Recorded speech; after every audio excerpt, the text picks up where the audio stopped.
এফালে প্ৰভু ৰাম, আনফালে জগত জননী মা সীতা। এতিয়া দুয়োৰে সৌন্দৰ্য প্ৰতিযোগিতাৰ বিচাৰ কৰা আসনত দুয়োৰে চৰণত পূজা কৰা লক্ষ্মণ। লক্ষ্মণৰ এটি উত্তৰে আমাক দিব সৌন্দৰ্যৰ সংজ্ঞা। নমস্কাৰ, মই আপোনালোকৰ তন্মিতা।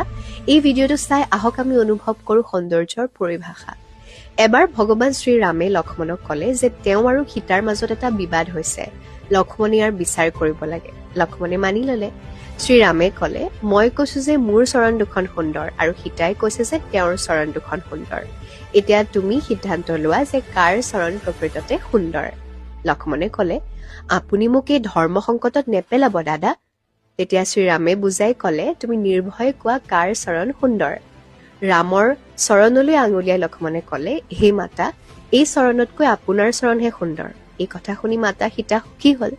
তাৰ পাছত লক্ষ্মণে সীতাক ক'লে, মাতৃ, দাদাৰ চৰণৰ মই সদায় পূজা কৰি আহিছো, সেইবাবে তেওঁৰ চৰণ মোৰ বাবে সদায় সুন্দৰ। এইবাৰ শ্ৰীৰামো সুখী হ'ল। তেতিয়া লক্ষ্মণে পুনৰ ক'লে, আপোনালোক দুয়োজনে ইমান সুখী হোৱাৰ কোনো প্ৰয়োজন নাই, কাৰণ আপোনালোক দুয়োৰে এই চৰণৰ উপৰিও আন এটি চৰণ আছে, যাৰ বাবে আপোনাৰ চৰণৰ সকলোৱে পূজা কৰে। সেয়া হৈছে আচৰণ। আপোনাৰ চৰণ সুন্দৰ হোৱাৰ কাৰণ হৈছে আপোনাৰ মহান আচৰণ।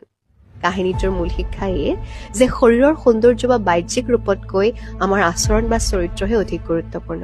লক্ষ্মণে বুজাই দিয়াৰ দৰে আমাৰ আচৰণে আমাক প্ৰকৃত সৌন্দৰ্য আৰু সন্মান প্ৰদান কৰে। বাহ্যিক সৌন্দৰ্য ক্ষণস্থায়ী, কিন্তু উত্তম আচৰণ চিৰস্থায়ী।